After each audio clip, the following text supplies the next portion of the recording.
ओम शांति, ओम शांति, ओम शांति। हम सभी अपने आत्मिक स्वरूप में स्थित होकर बहुत ही ध्यान और एकाग्रता के साथ अपने परमात्मा के महावाक्यों को सुनेंगे और स्वयं में धारण करेंगे। ओम शांति। आज 24 सितंबर 2024 की बाबा की साकार वाणी है। बाबा कहते हैं, मीठे बच्चे, तुम जितना समय बाप की याद में रहोगे उतना समय कमाई ही कमाई है। याद से ही तुम बाप के समीप आते जाएंगे। आज का प्रश्न है, जो बच्चे याद में नहीं रह सकते हैं उन्हें किस बात में लज्जा आती है? उत्तर में बाबा कहते हैं, अपना चार्ट रखने में उन्हें लज्जा आती है। बाबा कहते हैं, किन बच्चों को शर्म आती है और किस बात में शर्म आती है? तो बाबा कहते हैं कि जो बच्चे बाबा की याद में नहीं रहते हैं उन्हें चार्ट रखने में लज्जा आती है। समझते हैं सच लिखेंगे तो बाबा क्या कहेंगे, लेकिन बच्चों का कल्याण इसमें ही है कि सच्चा सच्चा चार्ट लिखते रहें। बाबा कहते हैं, लेकिन स्वयं हम अपनी चेकिंग करके अगर हम सच्चा सच्चा कितने समय हमने याद में समय दिया, बाबा को याद किया, अगर हम सच्चा सच्चा चार्ट लिखते रहेंगे तो हमें हमारी अटेंशन खुद ही उस पर जाएगी कि हमें समय बढ़ाना चाहिए और हम बढ़ा सकते हैं। हमें लगेगा कि कहाँ हमारा समय व्यर्थ में बीत रहा है। फिर हम अपना समय समर्थ में बाबा की याद में बिताना शुरू कर देंगे। बाबा की याद में रहेंगे। चार्ट से हमें पता चलेगा कि हम कितना समय बाबा की याद में हैं। बाबा कहते हैं, चार्ट लिखने में बहुत फ़ायदे हैं। बाबा कहते, बच्चे इसमें लज्जा मत करो। बाबा कहते हैं, इसमें लज्जा की कोई बात नहीं है, चार्ट लिखने में ही फ़ायदे हैं। तुम अपनी चेकिंग कर सकते हो इससे। ओम शांति। रूहानी बाप बैठ बच्चों को समझाते हैं, अब तुम बच्चे 15 मिनट पहले आकर यहाँ बाप की याद में बैठते हो। अब यहाँ और तो कोई काम है नहीं, बाप की याद में ही आकर बैठते हो। जब बच्चे मुरली सुनने जाते हैं तो पहले ही बाबा की याद में बैठते हैं। योग में हम सब बैठते हैं ना, तो बाबा कहते हैं और तो कोई काम है नहीं यहाँ, तो पहले ही आकर बाबा की याद में बैठते हो। तो बाबा कहते हैं, बाप की याद में ही आकर बैठते हो। भक्ति मार्ग में तो बाप का परिचय है नहीं, यहाँ बाप का परिचय मिला है और बाप कहते हैं, माँ में कम याद करो, मैं तो सब बच्चों का बाप हूँ। बच्चों को याद करने से वर्षा तो ऑटोमेटिकली याद आना ही है। जैसे ही हम अपने पिता को याद करेंगे तो उनसे हमें क्या मिलने वाला है, वह तो याद आना ही है। बाबा कहते हैं, छोटे बच्चे तो नहीं हो ना, भल लिखते हैं, हम 5 मास व 2 मास के हैं, परंतु तुम्हारी कर्मेंद्रियां तो बड़ी है। जब हम ब्राह्मण बनते हैं, बाबा के बच्चे बनते हैं, तो हम लिखते हैं ना कि बाबा मैं 5 मास का हूँ, मैं 2 साल का हूँ, मैं 3 साल का हूँ, मैं 2 मास का हूँ। तो बाबा कहते हैं, भले तुम 5 मास या 2 मास के हो, लेकिन तुम्हारी कर्मेंद्रियां तो बड़ी है, तुम ज्ञान को तो समझ सकते हो। तो बाबा कहते हैं, तो रूहानी बाप समझाते हैं, यहाँ बाप और वर्षे की याद में बैठना है। जानते हो हम नर से नारायण बनने के पुरुषार्थ में तत्पर हैं, वह स्वर्ग जाने के लिए पुरुषार्थ कर रहे हैं। तो यह बच्चों को नोट करना चाहिए। बाबा जो जो डायरेक्शन हमें दे रहे हैं वह हमें नोट करना चाहिए। हमने यहाँ बैठे बैठे कितना समय याद किया, लिखने से बाप समझ जाएंगे। ऐसे नहीं कि बाप को मालूम पड़ता है हर एक कितना समय याद में रहते हैं, वह तो हर एक अपने चार्ट से समझ सकते हैं। जब हम चार्ट लिखेंगे तो पता चल जाएगा।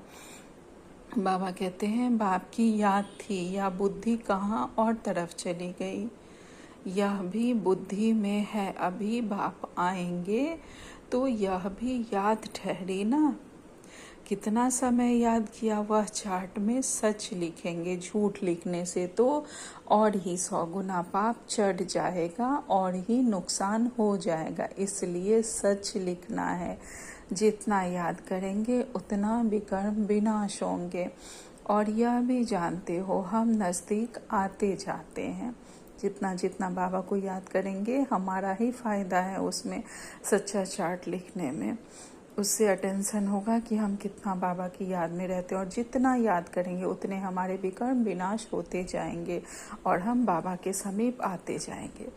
बाबा कहते हैं आखिरी जब याद पूरी हो जाएगी तो हम बाबा के पास चले जाएंगे। फिर कोई तो झट नई दुनिया में आकर पाठ बजाएंगे, कोई वहाँ ही बैठे रहेंगे, वहाँ कोई संकल्प तो आएगा नहीं। जब हम बाबा के पास चले जाएंगे तो कोई तो शांति धाम में बैठेंगे और कोई सुख धाम में आकर पाठ बजाएंगे। बाबा कहते हैं वहाँ तो कोई वहाँ ही बैठे रहेंगे, वहाँ कोई संकल्प आएगा नहीं। शांति धाम में तो कोई संकल्प नहीं आएगा, वह है ही मुक्ति धाम, सुख दुख से न्यारे। सुख धाम में जाने के लिए अब तुम पुरुषार्थ करते हो, जितना तुम याद करेंगे उतना विकर्म विनाश होंगे।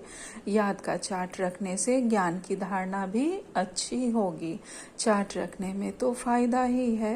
बाबा जानते हैं याद में न रहने के कारण लिखने में लज्जा आती है। बाबा क्या कहेंगे मुरली में सुना देंगे। बाप कहते हैं इसमें लज्जा की क्या बात है, दिल अंदर हर एक समझ सकते हैं हम याद करते हैं व नहीं। कल्याणकारी बाप तो समझाते हैं, नोट करेंगे तो हमारा ही कल्याण होगा। बाबा कहते हैं बाबा हमें समझा रहे हैं लेकिन नोट करेंगे तभी हमारा कल्याण होगा। जब तक बाबा आए उतना समय जो बैठे उसमें याद का चार्ट कितना रहा। जब तक मुरली स्टार्ट हुई तो हम कितना समय याद में रहे कि हमारी बुद्धि इधर उधर रही। तो बाबा कहते हैं कितना देर का चार्ट रहा याद का, फर्क देखना चाहिए। प्यारी चीज़ को तो बहुत याद किया जाता है ना। कुमार कुमारी की सगाई होती है तो दिल में एक दो की याद ठहर जाती है, फिर शादी होने से पक्की हो जाती है। बिगड़ देखे समझ जाते हैं हमारी सगाई हुई है। अभी तुम बच्चे जानते हो कि शिव बाबा हमारा बेहद का बाप है। भल देखा नहीं है परंतु बुद्धि से समझ सकते हो वह बाप अगर नाम रूप से न्यारा है तो फिर पूजा किसकी करते हो, याद क्यों करते हो। नाम रूप से न्यारी बेअंत तो कोई चीज होती नहीं, जरूर चीज को देखा जाता है तब वर्णन होता है। आकाश को भी देखते हैं ना, बेअंत कह नहीं सकते। भक्ति मार्ग में भगवान को याद करते हैं, हे भगवान तो बेअंत थोड़े ही कहेंगे। हे भगवान कहने से तो झट उनकी याद आती है, तो जरूर कोई चीज़ है। आत्मा को भी जाना जाता है, देखा नहीं जाता है। सब आत्माओं का एक ही बाप होता है, उनको भी जाना जाता है। तुम बच्चे जानते हो बाप आकर पढ़ाते भी हैं, आगे यह मालूम नहीं था कि पढ़ाते भी हैं। श्री कृष्ण का नाम डाल दिया है। पहले तो हम नहीं समझते थे जब भक्ति मार्ग में थे कि भगवान आकर पढ़ाते हैं, तो बाबा कहते हैं श्री कृष्ण का नाम डाल दिया है। श्री कृष्ण तो इन आँखों से देखने में आता है, उसके लिए तो बेअंत और नाम रूप से न्यारा कह ना सके। श्री कृष्ण तो कभी कहेंगे नहीं माँ में कम याद करो, वह तो सम्मुख है, उनको बाबा भी नहीं कहेंगे। माताएं तो श्री कृष्ण को बच्चा समझ गोद में बिठाती हैं। जन्माष्टमी पर छोटे श्री कृष्ण को झुलाएंगे, क्या सदैव छोटा ही है। फिर रास भी करते हैं। बाबा कहते हैं हर जन्माष्टमी पर माताएं बच्चे को गोद में लेकर झुलाती हैं, उसे श्री कृष्ण बनाकर, तो क्या वह सदैव छोटा ही है। फिर रास विलास भी करते हैं तो जरूर थोड़ा बड़ा हुआ होगा, फिर उनसे भी बड़ा हुआ, वह क्या हुआ कहाँ गया किसको भी पता नहीं। एक तरफ कहते हैं आत्मा अजर अमर अविनाशी है, तो फिर श्री कृष्ण की श्री राम की आत्मा कहाँ गई यह किसको भी पता नहीं है। तो बाबा कहते हैं सदैव छोटा शरीर तो नहीं होगा ना, कुछ भी ख्याल नहीं करते हैं। यह पूजा आदि की रस्म चली आती है, ज्ञान तो कोई में है नहीं। दिखाते हैं श्री कृष्ण ने कंसपुरी में जन्म लिया, अब कंसपुरी की तो बात ही नहीं, कोई का विचार भी नहीं चलता। भक्त लोग तो कहेंगे श्री कृष्ण हाजिरा हुजूर है, फिर उनको स्नान भी कराते हैं, खिलाते भी हैं। अब वह खाता तो नहीं है। श्री कृष्ण को जो स्नान कराते हैं, खिलाते हैं, तो वह तो खाते नहीं है, रखते हैं मूर्ति के सामने और खुद खा लेते हैं। यह भी भक्ति मार्ग हुआ ना। श्रीनाथ जी पर इतना भोग लगाते हैं, वह तो खाता नहीं, खुद खा जाते हैं। देवियों की पूजा में भी ऐसे करते हैं, खुद ही देवियां बनाते हैं, उनकी पूजा आदि कर फिर डुबो देते हैं, जेवरात आदि उतार कर डुबोते हैं। फिर वहाँ तो बहुत रहते हैं, जिसको जो हाथ में आया वह उठा लेते हैं। देवियों की ही जास्ती पूजा होती है। लक्ष्मी और दुर्गा दोनों की मूर्तियां बनाते हैं। बड़ी मम्मा भी यहाँ बैठी है ना, जिसको ब्रह्मपुत्रा भी कहते हैं। समझेंगे ना कि इस जन्म और भविष्य के रूप की पूजा कर रहे हैं। कितना वंडरफुल ड्रामा है। ऐसी ऐसी बातें शास्त्रों में आ न सके। यह है प्रैक्टिकल एक्टिविटी। तुम बच्चों को अब ज्ञान है, समझते हो। सबसे जास्ती चित्र बनाए हैं आत्माओं के। जब रुद्र यज्ञ रचते हैं तो लाखों शालिग्राम बनाते हैं। देवियों का कब लाखों चित्र नहीं बनाएंगे। वह तो जितने पुजारी होंगे उतनी देवियां बनाते होंगे। वह तो एक ही टाइम पर लाख शालिग्राम बनाते हैं।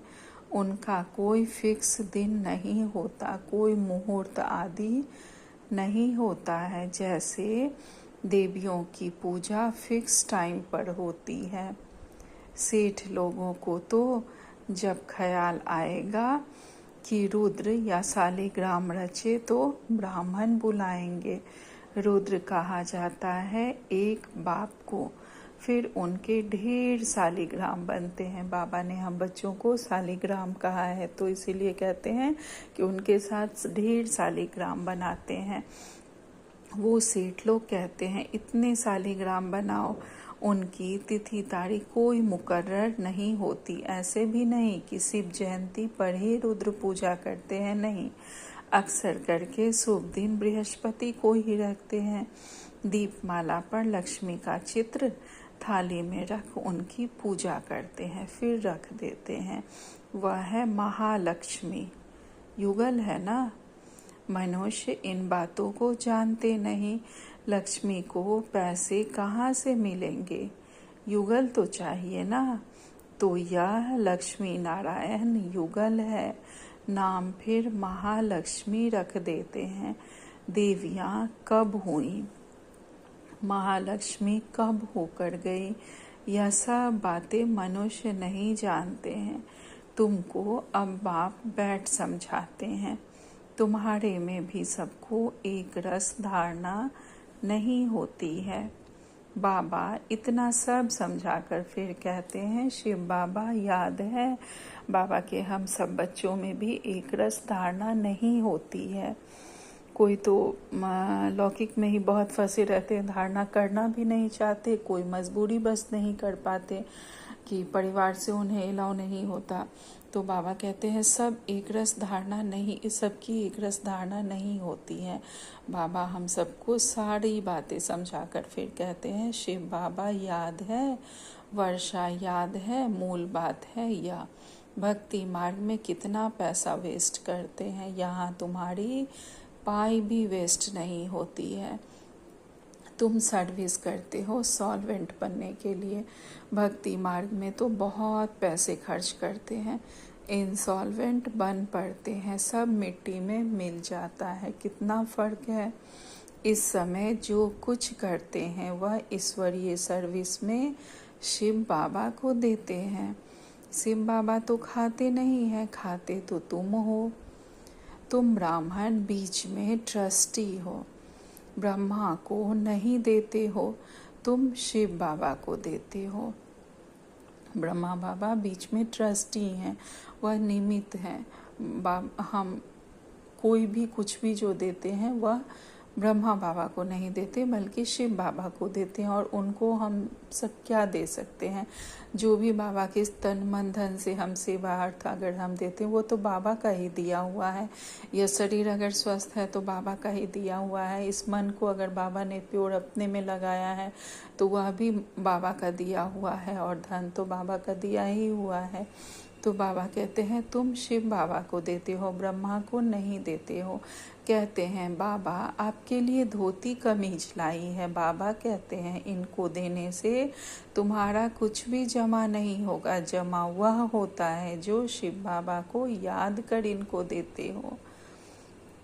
बाबा कहते हैं कोई भी चीज़ अगर तुम देते हो तो वह तुम्हारा जमा नहीं होगा, जमा वही होगा जितना बाबा को याद करेंगे, और बाबा की याद में बाबा को अर्पित करके देंगे तभी जमा होगा। तो बाबा कहते हैं फिर यह तो समझते हैं ब्राह्मण शिव बाबा के खजाने से ही पलते हैं। बाबा से पूछने की दरकार नहीं है कि क्या भेजूं, यह तो लेंगे नहीं। कोई बच्चे बाबा से पूछते होंगे कि क्या भेजूं, तो बाबा कह रहे हैं यह तो लेंगे नहीं, तुम्हारा जमा ही नहीं होगा। अगर ब्रह्मा को याद किया तो ब्रह्मा को तो लेना है शिव बाबा के खजाने से। बाबा कहते हैं अगर ब्रह्मा बाबा को हम याद करेंगे तो हमारा जमा नहीं होगा, ब्रह्मा बाबा को भी लेना है शिव बाबा के खजाने से। वह नहीं दे रहे हैं बल्कि वह बीच में निमित्त हैं, वह भी शिव बाबा से ही लेंगे। तो बाबा कहते हैं तो शिव बाबा को ही याद पड़ेगा। तुम्हारी चीज़ क्यों लेवे, बीके को देना भी रॉन्ग है। बाबा ने समझाया है तुम कोई से चीज़ लेकर पहनेंगे तो उनकी याद आती रहेगी। कोई हल्की चीज़ है तो उनकी बात नहीं, अच्छी चीज़ तो और ही याद दिलाएगी। फलाने ने यह दिया, उनका कुछ जमा तो होता नहीं, तो घाटा पड़ा ना। शिव बाबा कहते हैं मामे कम याद करो, मुझे कपड़े आदि की दरकार नहीं, कपड़े आदि बच्चों को चाहिए, वह शिव बाबा के खजाने से पहनेंगे।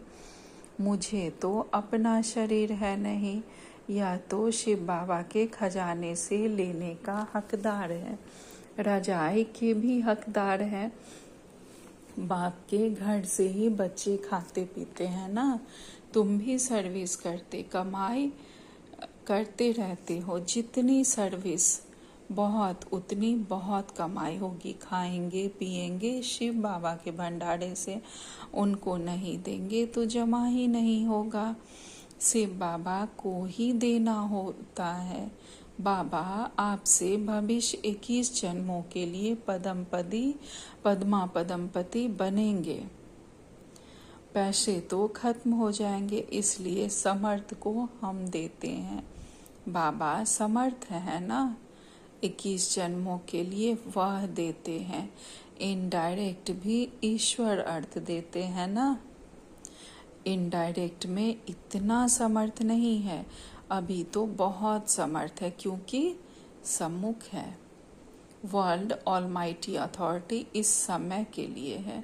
ईश्वर अर्थ कुछ दान पुण्य करते हैं तो अल्पकाल के लिए कुछ मिल जाता है।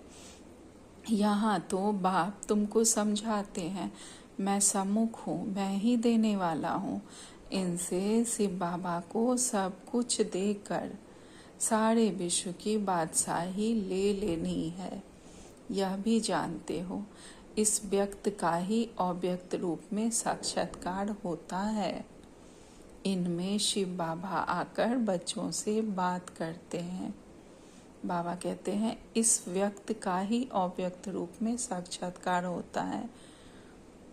इनमें ही बाबा आकर हम बच्चों से बात करते हैं। ब्रह्मा बाबा में बाबा कहते हैं कभी भी यह ख्याल नहीं करना चाहिए हम मनुष्य से लेवे, बोलो शिव बाबा के भंडारे में भेज दो। इनको देने से कुछ नहीं मिलेगा और ही घाटा पड़ेगा। बाबा कहते हैं किसी को कुछ देना है तो शिव बाबा के भंडारे में दे दो।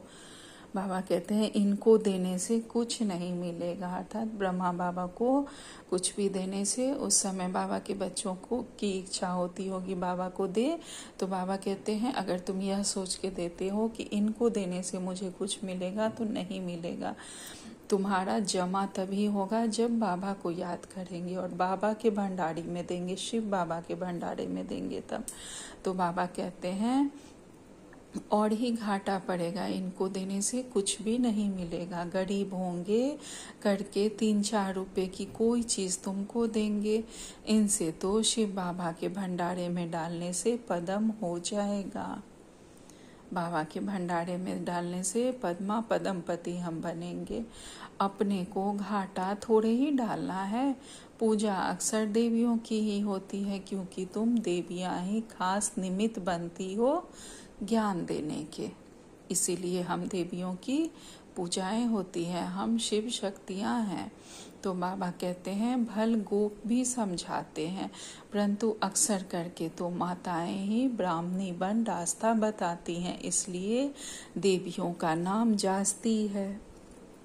बाबा कहते हैं पांडव भी भाई लोग भी समझाते हैं, लेकिन माताओं को बाबा ने ऊपर रखा है। तो बाबा कहते हैं माताएं ही ब्राह्मणी बन करके रास्ता बताती हैं, इसलिए देवियों का नाम ज़्यादा होता है, देवियों की बहुत पूजा होती है। यह भी तुम बच्चे समझते हो। आधा कल्प हम पूज्य थे, पहले हैं फूल पूज्य, फिर सेमी पूज्य, क्योंकि 2 कला कम हो जाती है। सतयुग में पूरे पूज्य रहते हैं फूल पूज्य, और फिर त्रेता में 2 कला कम हो जाती है। राम की डिनाइस्टी कहेंगे त्रेता में, जहाँ 2 कला कम हो जाती है। वह तो लाखों वर्ष की बात कह देते हैं, तो उनका कोई हिसाब ही नहीं हो सकता। भक्ति मार्ग वालों की बुद्धि में और तुम्हारी बुद्धि में रात दिन का कितना फर्क है। तुम हो ईश्वरीय बुद्धि और वह है रावण बुद्धि। तुम्हारी बुद्धि में है कि यह सारा चक्र ही 5000 वर्ष का है जो फिरता रहता है। जो रात में है वह कहते हैं लाखों वर्ष, जो दिन में है वह कहते हैं 5000 वर्ष, अर्थात जो भक्ति की रात्रि में है वह कहते हैं लाखों वर्ष, और जो ज्ञान के उजियारे में है वह कहते हैं 5000 वर्ष। आधा कल भक्ति मार्ग में तुमने असत्य बातें सुनी है। सतयुग में ऐसी बातें होती ही नहीं, वहाँ तो वर्षा मिलता है। अब तुमको डिनाइस्टी मत मिल, अब तुमको डायरेक्ट मत मिलती है। श्रीमद् भगवत गीता है ना, और कोई शास्त्र पर श्रीमद् नाम है नहीं। हर 5000 वर्ष बाद यह पुरुषोत्तम संगम युग, गीता का युग आता है। लाखों वर्ष की तो बात ही हो नहीं सकती है। कभी भी कोई आए तो ले जाओ संगम पर। बेहद के बाप ने रचयिता अर्थात अपना और रचना का सारा परिचय दिया है।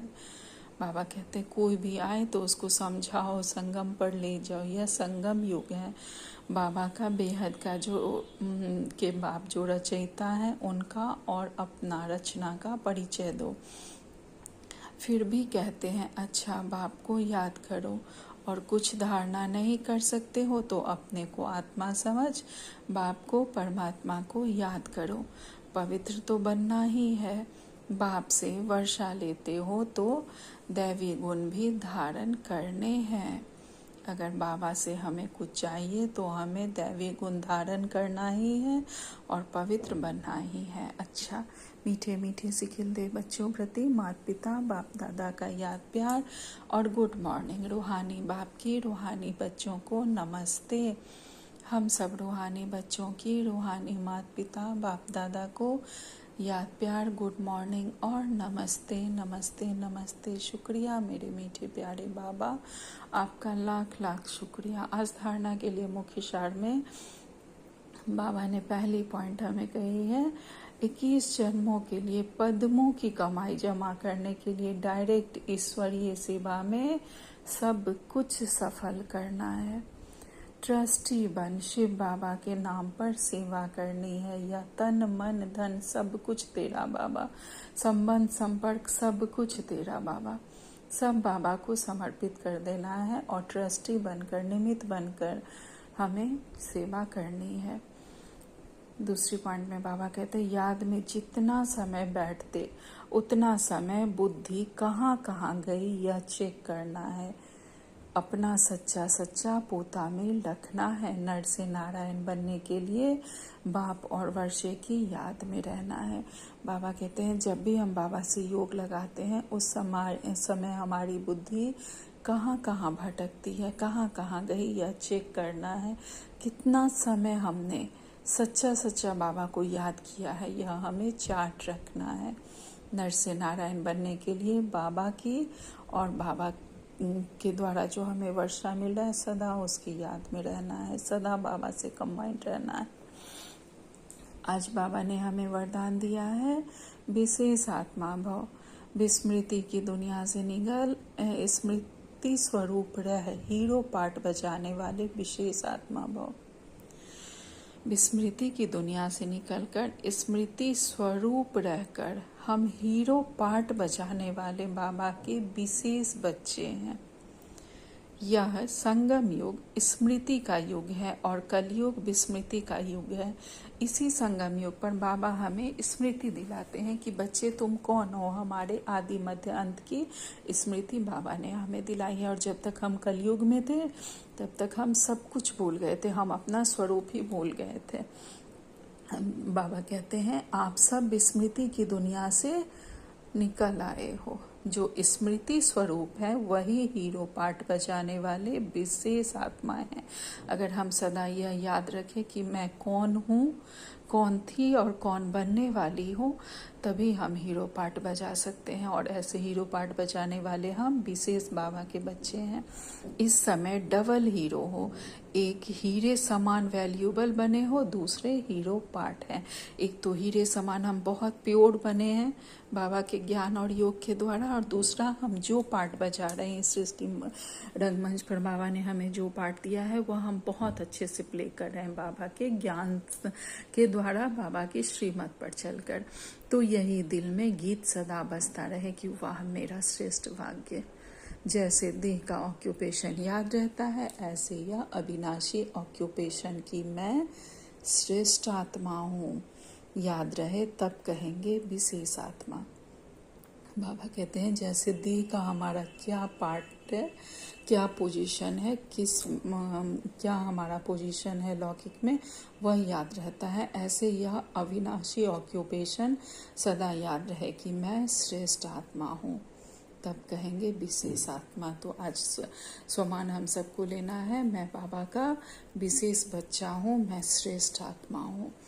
आज स्लोगन में बाबा ने कहा है, हिम्मत का पहला कदम बढ़ाओ तो बाप की संपूर्ण मदद मिलेगी। कोई भी बात हो तो पहला कदम हमारा होना चाहिए। हम सब के अंदर, हम सब शिव शक्तियाँ हैं, हमारे अंदर ही वह शक्ति है कि हम खुद की मदद कर सकते हैं। तो जब हम स्वयं की मदद करेंगे तो हमारे पीछे तो 1000 भुजाधारी परमात्मा खड़ा है। तो बाबा तो हमारी मदद करने के लिए हर बात, हर परिस्थिति, चाहे कोई भी बात हो, कैसी भी परिस्थितियाँ आए, हमारा बाबा सदा हमारे साथ है। लेकिन पहला कदम हमें बढ़ाना है। तो सदा याद रखना है कि हिम्मत का पहला कदम हमारा हो तो 1000 भुजाधारी परमात्मा हमारे साथ संपूर्ण मदद करने के लिए हमारे साथ है। आज का व्यक्ति सारे हैं जो कई बच्चे बहुत अच्छे पुरुषार्थी हैं, लेकिन पुरुषार्थ करते करते कहाँ पुरुषार्थ अच्छा करने के बाद प्रारब्ध यहाँ ही भोगने की इच्छा रखते हैं। बाबा कहते हैं, बाबा के कई बच्चे जो बहुत अच्छा पुरुषार्थ करते हैं, लेकिन पुरुषार्थ करते करते उन्हें भी लगता है कि मैंने तो बाबा बहुत अच्छा पुरुषार्थ किया, तो मुझे तो यहाँ प्रारब्ध मिलनी चाहिए। तो यहाँ ही हम सोचते हैं कि मेरे साथ सब कुछ बहुत बहुत अच्छा होने लगे, तो यहाँ तो हमारे हिसाब किताब चुकतू हो रहे हैं। तो बाबा कहते हैं, यह भोगने की इच्छा जमा होने में कमी कर देती है, इसलिए प्रारब्ध की इच्छा को खत्म कर सिर्फ अच्छा पुरुषार्थ करो। इच्छा के बजाय अच्छा शब्द याद रखो। बाबा कहते हैं, प्रारब्ध भोगने की इच्छा से अच्छा पुरुषार्थ नहीं करना है, इच्छा के बजाय अच्छा शब्द याद रखो। अच्छा। ओम शांति, ओम शांति, ओम शांति। शुक्रिया बाबा।